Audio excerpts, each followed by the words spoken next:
Chris में प्यारे भाइयों बहनों, आप सबों को जय यीशु। आज हम मनन चिंतन के लिए लेंगे उत्पत्ति का ग्रंथ अध्याय 12 पद संख्या 1 से 3।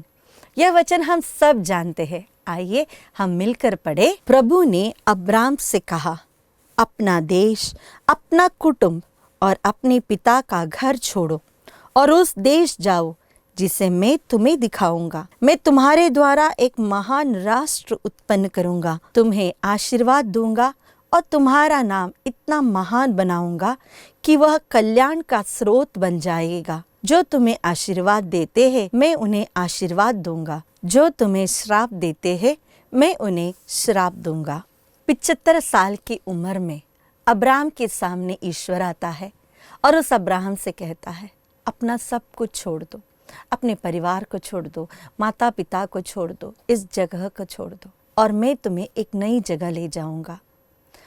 अब्राहम को यह नहीं पता कहाँ है वो जगह, लेकिन अब्राहम ईश्वर की बात को मानता है। वहाँ से आगे जब वह निकलता है तो वह अपने भाई के बेटे लोत और उसके परिवार को भी साथ में ले लेते हैं।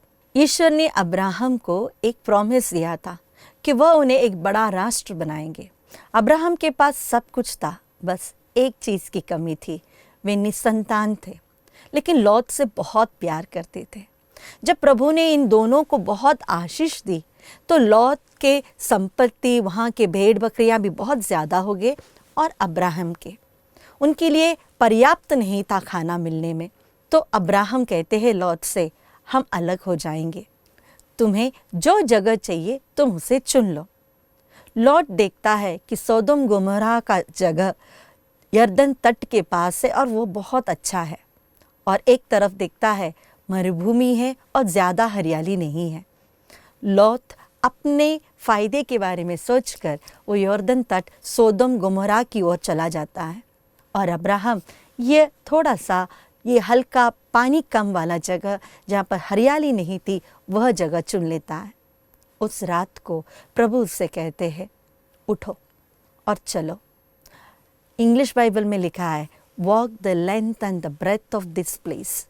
हिंदी में लिखा है, तुम इस जगह को जितना चल पाते हो उतना चलो, यह पूरा मैं तुम्हें दूंगा, मैं तुम्हें आशीर्वाद दूंगा। प्रभु बीच बीच में अब्राहम से कहते थे, अब्राहम मैं तुम्हें आकाश के तारों के उतने संतति दूंगा, मैं तुम्हें महान राष्ट्र बनाऊंगा। अब्राम नाम का अर्थ यह है महान पिता। वो एक महान पिता थे जबकि वो निसंतान भी थे। कुछ वर्षों के बाद सोदोम और गोमोरा में एक आक्रमण होता है। लौत और उसके परिवार को लोग ले जाते हैं। तब अब्राम और उसके लोग मिलकर उस देश को आक्रमण करते हैं, लौत और उसके परिवार को बचा लेते हैं। तब वहाँ के राजा कहते हैं अब्राहम से, पूरा लूट का माल ले लो।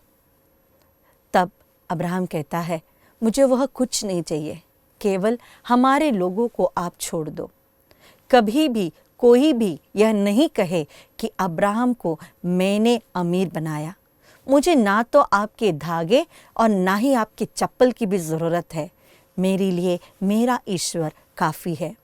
अब्राहम ने जितनी भी धन संपत्ति वो राजा उन्हें देना चाहता था, उन्होंने कुछ भी स्वीकार नहीं किया। फिर से अब्राहम को ईश्वर प्रकट होकर फिर से एक प्रॉमिस देते हैं, अब्राहम मैं तुम्हें बड़े राष्ट्र का पिता बनाऊंगा, मैं तुम्हें बहुत सारे बच्चे दूंगा, बालू के कण जैसे उतने सारे बच्चे मैं तुम्हें दूंगा, तुम्हारा वंश रहेगा। अब्राहम तभी भी कहता है, कैसे हो सकता है? लेकिन ईश्वर कहता है, I make a covenant with you, मैं तुम्हारे साथ एक प्रॉमिस रख रहा हूँ। उसके बाद अब्राहम की पत्नी के दिमाग में एक आइडिया आता है। वो सोचती है, मैं तो बूढ़ी होते जा रही हूँ, देखो मेरी दासी हगार है, आप इसे स्वीकार करो। अब्राहम हगार को अपने जीवन में स्वीकार करता है और उसे एक बेटा भी होता है। और तभी 17th चैप्टर में हम देख सकते हैं ईश्वर फिर से अब्राहम के सामने आता है। वह अब्राहम से कहता है, अब से तुम्हारा नाम अब्राम नहीं होगा, तुम्हारा नाम होगा अब्राहम, देशों के पिता, एक बहुत बड़े देश का पिता। अब्राहम पूछता है, ये कैसे हो सकता? ईश्वर फिर से कहता है मैं तुम्हें बच्चे दूंगा, संतति दूंगा। वह कहता है प्रभु मैं 99 वर्ष का हूँ और मेरी पत्नी 90 साल की है, हमसे तो अभी कुछ होगा ही नहीं, दुनिया में ऐसा किसी ने सुना ही नहीं होगा। लेकिन ईश्वर फिर से कहता है मैं तुम्हें बच्चे दूंगा। अब्राहम वहाँ पर हंसने लगता है, बहुत हंसता है और वो कहता है इश्माइल को स्वीकार करे। प्रभु कहता है नहीं। फिर वो कहता है मेरे दास उसको स्वीकार करे। ईश्वर कहता है नहीं, तुम में से मैं एक वंश को उत्पन्न करूँगा। और उसके लिए वे एक प्रॉमिस करते हैं, वह है खतना। प्यारे भाइयों और बहनों, यहाँ पर हम देख सकते हैं 75 साल में अब्राहम ने पहली बार ईश्वर की आवाज़ सुनी और उनकी आज्ञाओं का पालन करना शुरू किया। वहाँ से लेकर 99 वर्ष तक अब्राहम हमेशा ईश्वर की बात मानते आया। उसके लिए वो आसान नहीं था। वे बंजारन टाइप के लोग थे, नोमैड्स थे। वो एक जगह से दूसरी जगह वह चलते थे। अब्राहम जब इतना बूढ़ा होते जा रहा था, उसके मन में कभी भी शक इतना स्ट्रांगली नहीं हुआ कि प्रभु ईश्वर झूठ बोल रहा है या नहीं। उसने कभी भी दूसरों की मदद नहीं ली। ईश्वर ने भी अब्राहम को एक विशेष रूप से चुना, परिवार से अलग कर दिया, अपने देश से अलग कर दिया, जो कुछ अब्राहम का खुद का था उससे अलग कर दिया, लौत से अलग कर दिया। जो संपत्ति अब्राहम को मिलने वाली थी वह भी प्रभु ने उससे अलग कर दिया।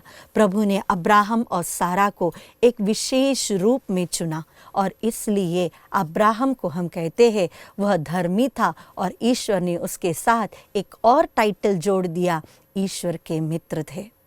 प्यारे भाइयों बहनों, हमारे जीवन में भी अब्राहम से लेकर अब्राहम तक का एक सफ़र होता है।